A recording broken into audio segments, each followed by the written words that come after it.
Il existe quelque chose que peu de personnes ont le courage d'admettre, et peut-être que cela est en train de vous arriver en ce moment. Quelque chose en vous a commencé à changer, silencieusement, et lorsque ce changement atteint un certain point, il n'y a plus de retour possible. Peu importe à quel point vous essayez de maintenir les choses comme avant, quelque chose de plus grand a déjà décidé pour vous. Et voici le plus important. Lorsque cela se produit, votre vie peut commencer à se transformer rapidement, dans vos relations, dans vos choix, dans la manière dont vous percevez tout. Mais presque personne ne comprend ce processus. Et à cause de cela, on finit par lutter contre lui et souffrir bien plus que nécessaire. Ce que vous allez découvrir maintenant peut vous éviter des années de confusion et vous montrer exactement comment traverser ce moment sans vous perdre. Parce que si vous êtes arrivé jusqu'ici, ce n'est pas par hasard. Il y a quelque chose en vous qui se forme depuis très longtemps. Peut-être que vous ne pouvez pas expliquer exactement ce que c'est. Il n'y a pas eu d'événement marquant, aucun moment précis que vous pouvez désigner en disant « c'est ici que tout a changé ». Mais malgré tout, vous le ressentez. Quelque chose s'est déplacé, quelque chose a quitté sa place. C'est comme si, soudainement, le sol sous vos pieds cessait d'être stable. Vous vous réveillez et la vie que vous avez construite ne semble plus totalement la vôtre. Comme si vous viviez une histoire qui, à un moment donné, a cessé d'avoir du sens, mais que vous avez continué malgré tout. Des choses qui étaient autrefois essentielles commencent à perdre de leur force. Des relations qui semblaient fondamentales paraissent maintenant lointaines, presque irréelles. Des objectifs que vous avez poursuivis pendant des années semblent soudain vides, comme si vous aviez couru si longtemps, si loin, seulement pour arriver à une destination qui n'a jamais vraiment été la vôtre. Et au milieu de tout cela, il y a une sensation difficile à décrire, une pression intérieure, silencieuse, constante, presque inévitable, comme si quelque chose de très grand essayait d'émerger en vous, mais n'avait pas encore trouvé le bon moment pour se révéler pleinement. Et cela peut faire peur, mais c'est précisément ce phénomène que Carl Jung a passé sa vie à étudier. Il a observé ce schéma à de nombreuses reprises chez ses patients, des personnes qui, soudainement, avaient le sentiment que leur vie s'effondrait, sans comprendre pourquoi. Et ce qu'il a découvert est à la fois profond et troublant. L'esprit humain ne change pas de manière lente et prévisible, comme la plupart des gens l'imaginent. Il accumule, en silence, dans les profondeurs. Pendant longtemps, rien ne semble se produire. Vous continuez à vivre, à prendre des décisions, à maintenir des schémas, à soutenir des versions de vous-même, sans vous rendre compte que, sous tout cela, quelque chose est en train de se réorganiser, jusqu'au jour où tout change, pas de manière progressive, mais de façon soudaine, intense, presque impossible à ignorer, comme si toute la structure de votre réalité intérieure était démontée d'un seul coup. Et la première réaction de la plupart des gens est de penser « quelque chose ne va pas chez moi ». Mais Jung voyait les choses autrement. Pour lui, ce n'était pas un effondrement, c'était l'un des processus les plus importants qu'un être humain puisse traverser. Le problème, c'est que lorsque ce processus commence, presque personne ne comprend ce qui se passe, et faute de compréhension, la personne entre en conflit avec sa propre transformation. Certains essaient de résister. Ils tentent de redevenir ceux qu'ils étaient auparavant. Ils se forcent à rester dans des relations qui n'ont plus de sens. Ils s'accrochent à des routines qui n'apportent plus de vie. Ils tentent de récupérer une ancienne version d'eux-mêmes, qui n'existe plus, et cela ne fait qu'augmenter la souffrance. D'autres font l'inverse. Ils agissent de manière impulsive. Ils rompent tout d'un coup. Ils prennent des décisions précipitées. Ils changent complètement de vie sans comprendre ce qui se passe réellement en eux. Et cela crée aussi du chaos. Mais il existe une troisième voie, et c'est précisément de cela que Jung parlait. Avant de comprendre cette voie, vous devez saisir quelque chose de fondamental. Il existe un principe dans la psyché qui explique pourquoi cette transformation se produit. Jung appelait ce processus l'énantiodromie, un concept qui décrit quelque chose de très simple, mais puissant. Lorsque quelque chose en vous va trop loin dans une direction, cela finit inévitablement par se transformer en son opposé. Pas lentement, pas de manière planifiée, mais de façon abrupte. C'est comme un pendule. Plus vous le tirez d'un côté, plus le mouvement sera fort lorsqu'il reviendra. Et cela se produit en permanence dans la vie humaine. La personne qui a toujours trop cherché à plaire arrive à un point où elle ne peut plus dire « oui ». Celle qui a vécu en essayant de tout contrôler réalise qu'elle a perdu le contrôle de sa propre vie. Celui qui a construit toute son identité autour du succès commence à sentir que ce succès est devenu une prison. Extérieurement, rien n'a changé, mais intérieurement, Tout a atteint une limite. Et lorsque cette limite est atteinte, quelque chose en vous se brise. Non pas parce que vous avez échoué, mais parce que votre psyché ne peut plus supporter de vivre de manière incomplète. Jung disait qu'à ce moment-là, le soi, la totalité de votre psyché, entre en action, comme une intelligence profonde qui cherche l'équilibre, l'intégrité, la vérité. Et lorsqu'il perçoit que vous vivez en désaccord avec ce que vous êtes réellement, il commence à tout réorganiser, non pas pour vous détruire, mais pour vous libérer. Le problème, c'est que ce processus ne commence pas de manière visible. Il commence en silence. Pendant des années, peut-être, vous avez ignoré de petits signes, des intuitions que vous avez fait taire, des vérités que vous avez évitées, des situations que vous avez tolérées, même en sachant que quelque chose n'allait pas. Chacun de ces choix a laissé une trace. Chaque fois que vous vous êtes éloigné de vous-même, quelque chose en vous l'a enregistré. Et cette pression s'est accumulée, jusqu'au moment où elle ne pouvait plus être ignorée.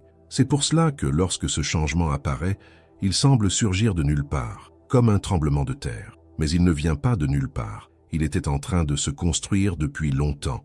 Et il existe des signes clairs que ce processus a déjà commencé en vous. Le premier est la perte de sens. Des choses qui étaient importantes cessent de l'être, pas de manière triste, mais de façon étrange. Comme si vous regardiez votre propre vie sans pouvoir vous y reconnaître pleinement. Ce qui vous motivait autrefois ne vous met plus en mouvement. Ce qui vous remplissait semble désormais lointain. Et vous ne comprenez pas pourquoi. Mais Jung l'expliquait avec une grande précision. Le sens ne disparaît pas, il se retire. L'énergie que vous investissiez dans certaines zones de votre vie est en train d'être récupérée, parce qu'elle sera utilisée pour quelque chose de nouveau. Le vide que vous ressentez n'est pas une perte, c'est une préparation. Si ce contenu résonne en vous, profitez de ce moment.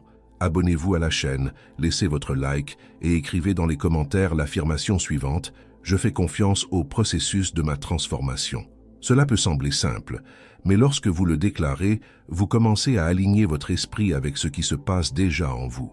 Maintenant, il existe un deuxième signe qui commence à apparaître lorsque cette transformation intérieure prend de la force, et il est encore plus profond que le premier. Vos rêves changent. Peut-être l'avez-vous remarqué récemment. Des rêves plus intenses, plus vivants, parfois même étranges, difficiles à ignorer, différents de tout ce que vous aviez l'habitude de faire. Et ce ne sont pas des rêves aléatoires. Pour Carl Jung, les rêves étaient un langage direct de l'inconscient. Une forme de communication qui ne passe pas par la logique, mais par l'image, le symbole, l'émotion. Et avant de grandes transformations, cette communication s'intensifie. Vous pouvez commencer à rêver de lieux inconnus, comme si vous exploriez des parties de votre propre esprit que vous n'avez jamais visitées. Vous pouvez rêver de maisons avec des pièces cachées, de portes qui s'ouvrent sur des espaces dont vous ignoriez l'existence, ou des rêves avec de l'eau qui monte, qui inonde, qui transforme tout. Et ce n'est pas un hasard. L'eau pour Jung représente l'inconscient, et lorsqu'elle apparaît avec force, c'est un signe que quelque chose de profond est en mouvement en vous. Certaines personnes rêvent de mort durant ces périodes, mais pas de manière effrayante. Parfois, ces rêves s'accompagnent d'un sentiment étrangement paisible, car il ne s'agit pas de mort au sens littéral, c'est la fin d'une identité. C'est la clôture d'une version de vous-même qui a déjà accompli son rôle. Votre inconscient essaie de vous montrer, de la seule manière qu'il connaît, que quelque chose est en train d'être réorganisé et que ce changement n'est pas superficiel, il est structurel. Et il existe un troisième signe, peut-être le plus déroutant de tous, l'effondrement de votre tolérance. Soudain, des choses que vous avez supportées pendant des années deviennent insupportables. Des situations que vous acceptiez en silence ne passent plus inaperçues. Des dynamiques que vous mainteniez pour préserver la paix commencent à peser différemment. Vous n'avez plus l'énergie de faire semblant. Vous n'avez plus la volonté de soutenir ce qui n'est pas vrai pour vous. Et cela peut vous déstabiliser. Parce qu'extérieurement, rien ne s'est passé. Mais intérieurement, tout a changé. Cet ami qui ne parlait que de lui-même commence à vous déranger profondément. Cet environnement dans lequel vous essayez de vous intégrer devient étouffant. Ce rôle que vous jouiez pour plaire aux autres devient trop lourd à porter. Et soudain, vous vous demandez « Pourquoi est-ce que je ne peux plus tolérer cela ?» La réponse est simple, mais puissante. Parce que le coût de continuer à être quelqu'un que vous n'êtes pas est devenu plus élevé que le coût de changer. Votre inconscient a fait ce calcul. Et il a décidé que cela ne valait plus la peine de continuer ainsi. Mais c'est précisément ici que la plupart des gens se perdent. Parce que lorsque ce processus commence, il apporte de l'inconfort, de l'incertitude, de la désorientation, et la réaction automatique est de vouloir en sortir le plus vite possible. Et c'est à ce moment-là que surgissent les deux plus grandes erreurs que Jung a identifiées. La première, c'est de tenter de revenir à ce que l'on était avant. La personne sent que tout change, et au lieu de permettre la transformation, elle s'accroche encore plus au passé. Elle insiste dans des relations qui sont déjà en train de se défaire. Elle se force à ressentir ce qu'elle ne ressent plus. Elle tente de retrouver une motivation qui n'existe plus. Elle croit que si elle essaie plus fort, tout redeviendra comme avant. Mais ce n'est pas le cas, parce qu'il n'existe plus de normal à cet endroit. Votre psyché a déjà avancé. Et essayer de revenir en arrière ne fait que prolonger la souffrance. La deuxième erreur est l'opposé, c'est d'agir de manière impulsive, c'est vouloir tout résoudre d'un coup. La personne ressent la pression et explose. Elle quitte son travail sans clarté. Elle rompt des relations sur un coup de tête. Elle prend des décisions radicales en pensant que c'est cela, la liberté. Mais en réalité, ce n'est qu'une décharge de la tension intérieure. Jung appelait cela « agir la transformation ». Au lieu de la vivre, vous changez le décor, mais vous restez la même personne à l'intérieur. Et avec le temps, les mêmes schémas réapparaissent, simplement dans un autre contexte. C'est pourquoi Jung proposait un chemin beaucoup plus profond et bien plus exigeant. Il appelait cela la souffrance consciente. Il ne s'agit pas de fuir, il ne s'agit pas d'agir impulsivement, il s'agit de rester. Rester présent dans l'inconfort, sans essayer de le résoudre immédiatement. Et cela exige quelque chose que peu de personnes sont prêtes à développer, le courage de ne pas savoir, le courage d'être au milieu du chemin, sans réponse claire, de sentir que l'ancienne version de vous est en train de se dissoudre, tandis que la nouvelle n'est pas encore complètement formée. C'est un espace étrange, un espace où vous pouvez vous sentir perdu, déplacé, comme si vous n'apparteniez plus à aucun endroit. Mais c'est précisément dans cet espace que la transformation réelle se produit. Jung disait que le véritable changement ne se produit pas au moment de l'explosion, mais dans le silence qui la précède, dans l'attente, dans la tension entre ce qui s'en va et ce qui n'est pas encore arrivé.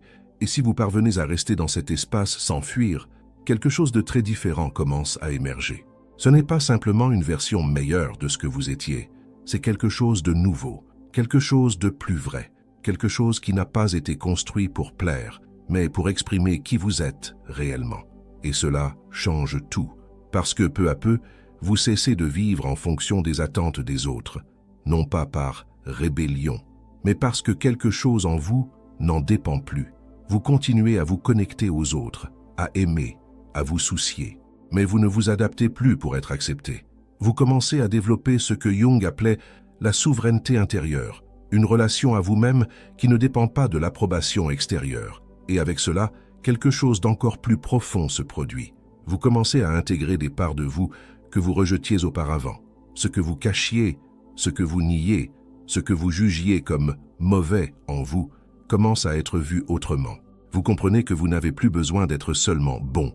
Vous pouvez être entier, vous pouvez avoir de la force et de la sensibilité, vous pouvez avoir des limites et de la compassion, vous pouvez dire non sans culpabilité et dire oui avec vérité. C'est ce que Jung appelait l'individuation, le processus de devenir entier. Et lorsque cela se produit, votre vie commence à se réorganiser d'une manière que vous n'auriez jamais pu planifier consciemment.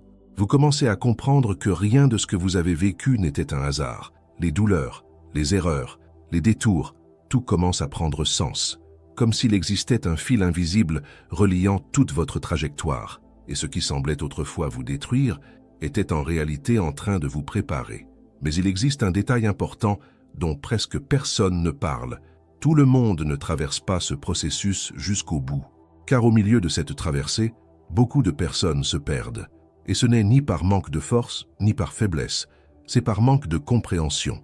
Lorsque l'ancienne identité commence à se dissoudre, la sensation peut être si intense que la personne croit qu'elle est en train de se briser intérieurement. Elle commence à interpréter ce qu'elle vit comme quelque chose de pathologique, comme s'il y avait quelque chose qui n'allait pas chez elle. Et à partir de ce moment, elle tente de faire taire le processus. Elle cherche à anesthésier l'inconfort. Elle se réfugie dans des distractions constantes. Elle remplit chaque espace avec de l'activité, du bruit, des stimulations, tout pour éviter de ressentir ce qui se passe réellement, ou bien elle accepte des interprétations extérieures qui réduisent toute cette transformation à un problème à corriger rapidement. Et c'est ainsi que le processus reste inachevé. L'ancienne version n'existe plus, mais la nouvelle n'a pas encore pu naître, et la personne reste bloquée au milieu du chemin, sans direction, sans clarté, sans identité. C'est pour cela que Carl Jung a consacré tant de temps à donner un nom à ce processus, parce qu'il savait que lorsque vous comprenez ce qui vous arrive, vous cessez de paniquer. Lorsque vous reconnaissez que la perte de sens n'est pas une fin, mais une redirection de l'énergie, vous cessez de vouloir récupérer ce qui ne vous appartient plus. Lorsque vous comprenez que votre intolérance soudaine n'est pas un défaut, mais un signe de croissance, vous arrêtez de vous forcer à rester dans des lieux qui n'ont plus de sens. Lorsque vous réalisez que cette agitation, cette pression, cette sensation que quelque chose est sur le point d'arriver est réelle, vous cessez de douter de vous-même et vous commencez enfin à coopérer avec le processus. Mais il y a quelque chose d'encore plus exigeant dans tout cela. Vous ne contrôlez pas le rythme de cette transformation. La psyché a son propre tempo. Vous ne pouvez pas accélérer, même si vous souhaitez sortir rapidement de cet inconfort. Et vous ne pouvez pas non plus l'arrêter, même si vous avez peur de ce qui vient ensuite. Il existe une intelligence en vous qui conduit tout cela, et votre rôle n'est pas de contrôler, c'est de rester conscient pendant que cela se déroule, de ressentir ce qui doit être ressenti, sans fuir, d'observer ce qui change, sans tenter immédiatement de le juger comme bon ou mauvais, de permettre à certaines parts de vous de se dissoudre, sans essayer de les reconstruire dans la précipitation. Et cela est extrêmement difficile, parce que cela exige de rester présent dans l'incertitude, dans la désorientation, dans la sensation de ne plus savoir qui vous êtes pendant un certain temps. Mais c'est précisément cette capacité qui fait la différence entre ceux qui traversent cette phase transformée et ceux qui en sortent simplement plus confus. La crise, en elle-même, n'est ni bonne ni mauvaise. C'est une force. Et ce qui détermine le résultat, c'est la manière dont vous vous y reliez. Certaines personnes fuient, et cette fuite ne ressemble pas toujours à une fuite. Parfois, elle se déguise en productivité, en excès de planification, en besoin constant de tout résoudre, ajuster, corriger. Mais, au fond, ce n'est qu'une tentative de ne pas s'arrêter, de ne pas ressentir, de ne pas faire face à ce qui se passe à l'intérieur. Et plus vous fuyez, plus le processus s'intensifie, parce qu'il ne dépend pas de votre permission. Il a déjà commencé. Si vous ressentez cette pression maintenant, cette sensation indéfinissable que quelque chose de grand approche, ce n'est pas une illusion. Quelque chose en vous a déjà bougé. Et votre seule tâche, à cet instant, est d'être attentif. Ne pas essayer de tout comprendre, ne pas essayer de contrôler, ne pas essayer d'anticiper le résultat. Simplement observer, sans jugement, sans précipitation. La psyché sait exactement ce qu'elle fait. Elle se prépare à cela depuis bien plus longtemps que vous ne l'imaginez. Et ce qui est sur le point de se produire ne dépend pas du monde extérieur. Il peut sembler que les choses changent autour de vous, mais en réalité, ce qui a changé en premier, c'est votre monde intérieur. Et inévitablement, votre réalité extérieure commence à s'aligner avec cela. Les relations qui exigent votre ancienne version commencent à disparaître. Les environnements qui dépendent de ce que vous n'êtes plus deviennent insoutenables. Les schémas qui vous protégeaient autrefois cessent de fonctionner, non pas parce que vous avez perdu quelque chose, mais parce que vous avez grandi au-delà. Et cela peut faire mal, parce que toute transformation réelle implique une perte, la perte d'une identité, la perte d'une manière de vivre, la perte d'une version de vous qui, à un moment donné, a été nécessaire, mais qui ne vous représente plus. Et au milieu de tout cela, il est courant de ressentir que quelque chose est en train de se terminer. Mais Jung dirait que non. Quelque chose est en train de commencer. Quelque chose qui a exigé que l'ancienne structure se défasse pour laisser place à quelque chose de plus vrai. Et vous ne pouvez pas vous y préparer de manière traditionnelle. Il n'existe pas de stratégie. Il n'existe pas de plan. Il n'existe pas de contrôle suffisant pour faire face à quelque chose qui vient de l'intérieur même de votre psyché. La seule préparation possible est la capacité de lâcher prise, de cesser de s'accrocher à ce que vous avez déjà dépassé, de cesser de maintenir une vie qui ne vous donne plus d'énergie, d'accepter que cette phase de confusion n'est pas une erreur, c'est un passage. Et les personnes qui traversent cela avec le plus d'intégrité partagent un point commun. Elles apprennent à faire confiance au processus plus qu'à la peur, pas une confiance aveugle, mais une compréhension profonde qu'il existe une intelligence à l'œuvre en elle, que cette pression a un sens, que ce qui est en train de se défaire doit se défaire, et que ce qui est en train d'émerger ne sera plus réel, plus aligné et plus vivant que toute version précédente, et peut-être qu'en cet instant même, vous êtes exactement à ce point. Entre ce que vous avez été et ce que vous êtes en train de devenir, sans réponse claire, sans sol stable, mais avec une sensation indéniable que quelque chose en vous n'accepte plus de revenir en arrière. Et c'est ici que la véritable traversée commence. Et cette traversée ne consiste pas à devenir quelqu'un de nouveau au sens habituel. Ce n'est pas construire une version plus belle, plus acceptable ou plus admirée de vous-même. C'est, en réalité, l'inverse. C'est enlever. Enlever des couches, enlever des masques, enlever des adaptations que vous avez développées au fil de votre vie pour survivre, pour vous adapter, pour être accepté. Et lorsque ces couches commencent à tomber, ce qui reste peut, dans un premier temps, sembler vide, parce que vous vous êtes habitué à vous reconnaître à travers ces structures. Vous vous êtes habitué à vous définir par les rôles que vous jouiez, par les attentes auxquelles vous répondiez, par les histoires que vous racontiez sur vous-même. Et sans cela, une question inconfortable surgit. Qui suis-je sans tout cela?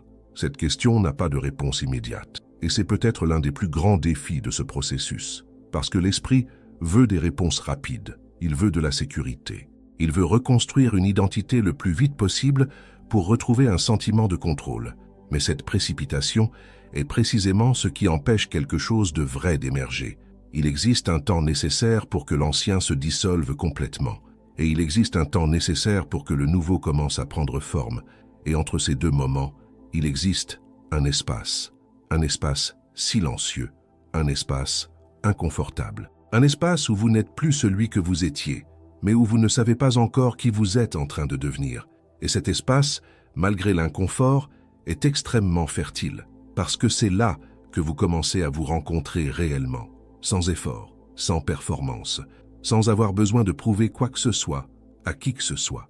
Peu à peu, de petits changements commencent à apparaître, pas de manière explosive, mais de façon subtile. Vous commencez à remarquer que certaines choses n'ont tout simplement plus de sens. Et pour la première fois, vous n'essayez pas de forcer ce sens à revenir. Vous commencez à ressentir le besoin de vous éloigner d'environnements qui étaient autrefois normaux. Et au lieu de culpabiliser, vous commencez à respecter ce mouvement.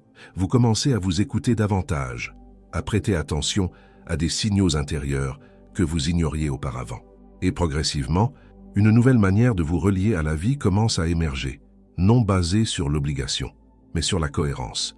Vous commencez à comprendre que vous n'avez plus besoin de maintenir des versions de vous-même qui exigent un effort constant, parce que ce qui est vrai ne pèse pas.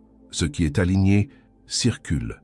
Et cela ne signifie pas que tout devient facile, mais cela signifie que cela cesse d'être forcé. Et il existe un moment précis dans ce processus qui marque un tournant silencieux. Ce n'est pas un événement extérieur, ce n'est pas quelque chose que les autres perçoivent, mais vous le ressentez. C'est le moment où vous cessez d'essayer de revenir en arrière. C'est le moment où, même avec la peur, vous acceptez qu'il n'y a plus de chemin vers celui que vous étiez. Et en faisant cela, quelque chose en vous se détend. La résistance diminue. La lutte intérieure perd de sa force. Et pour la première fois, vous commencez à avancer avec le processus au lieu d'aller contre lui. C'est à ce moment-là que la transformation cesse d'être quelque chose qui vous arrive et devient quelque chose que vous commencez à vivre consciemment. Vous commencez à vous positionner différemment, à dire des choses que vous n'auriez pas dites auparavant, à poser des limites là où vous vous effaciez autrefois, à faire des choix qui, peut-être, n'ont pas de sens pour les autres, mais qui ont du sens pour vous. Et cela change tout, parce que votre vie commence à se réorganiser de l'intérieur. Et, avec le temps, vous réalisez quelque chose qui semblait impossible auparavant. Vous n'avez pas perdu qui vous étiez. Vous avez simplement cessé de soutenir ce qui n'a jamais vraiment été vous. Et ce qui commence à émerger maintenant a une qualité différente. C'est plus silencieux, plus stable, plus vrai. Vous ne ressentez plus le besoin de vous expliquer constamment. Vous ne ressentez plus l'urgence d'être compris par tout le monde. Il existe une sécurité intérieure qui ne dépend plus de l'environnement. Et cela ne signifie pas l'isolement. Cela signifie l'autonomie. Vous continuez à vous connecter, mais vous ne vous perdez plus dans ces connexions. Vous continuez à vivre dans le monde, mais vous ne vivez plus en fonction de lui. Et peu à peu, Vous commencez à remarquer que votre vie prend une direction que vous n'avez pas planifiée, mais qui, d'une certaine manière, a plus de sens que n'importe quel plan précédent. Les choses commencent à s'assembler différemment. De nouvelles opportunités apparaissent. De nouvelles connexions se présentent. De nouveaux chemins s'ouvrent. Mais pas parce que vous avez forcé, mais parce que vous vous êtes aligné. Et peut-être que le plus grand changement de tout est celui-ci. Vous cessez de vivre en essayant de tout contrôler. Et vous commencez à vivre en coopération avec quelque chose de plus grand en vous. Quelque chose qui a toujours été là, mais qui, jusqu'à présent, était ignoré. Et lorsque vous regardez en arrière, vous comprenez que cette confusion n'était pas une erreur, que ce vide n'était pas une perte, que cette pression n'était pas un problème. C'était un appel. Un appel à quitter une vie qui ne vous représentait plus et à entrer dans une vie qui commence enfin à refléter qui vous êtes réellement. Et cela ne se produit pas du jour au lendemain. Mais une fois que cela commence, cela ne s'arrête plus. Parce que vous ne pouvez plus faire semblant de ne pas savoir. Vous ne pouvez plus redevenir celui que vous étiez avant d'avoir compris tout cela. Et, au fond, vous n'en avez plus envie. Parce que malgré tout ce qui a été déconstruit, malgré tout ce qui a été laissé derrière, il existe maintenant en vous quelque chose qui n'existait pas auparavant. De la clarté, pas sur tout, mais sur l'essentiel. Et cette clarté change complètement votre manière de vivre. Et c'est pour cela que, au final, ce qui semblait être la fin était en réalité le début de vous. Et lorsque vous acceptez enfin cela, quelque chose s'apaise en vous. Non pas parce que tout est résolu, mais parce que vous cessez de lutter contre ce qui a déjà commencé. Vous comprenez que vous n'avez pas besoin d'avoir toutes les réponses maintenant, que vous n'avez pas besoin de vous précipiter pour définir qui vous êtes en train de devenir, qu'il existe un temps propre à chaque étape de ce processus, et que ce temps ne peut pas être accéléré. L'anxiété diminue, le besoin de contrôle s'affaiblit, et à la place, une présence différente émerge, plus consciente, plus attentive, plus connectée à ce qui est réel en vous. Vous commencez à faire davantage confiance à vos propres signaux, à respecter ce que vous ressentez, même lorsque vous ne pouvez pas l'expliquer. Et peu à peu, la vie commence à se réorganiser avec plus de cohérence, sans effort excessif, sans masque, sans la nécessité de vous adapter à quelque chose qui ne vous représente plus. Vous commencez à comprendre que vous n'êtes pas perdu, vous êtes en train de vous trouver. Et peut-être que c'est là la plus grande vérité de toutes. Ce qui semblait vous briser était en réalité en train de vous révéler. Ce qui semblait confus était en train de vous guider. Et ce que vous pensiez être la fin n'était que le début de votre version la plus vraie. Parce qu'au fond, vous ne vous brisez pas. Vous êtes en train de devenir. À la prochaine vidéo.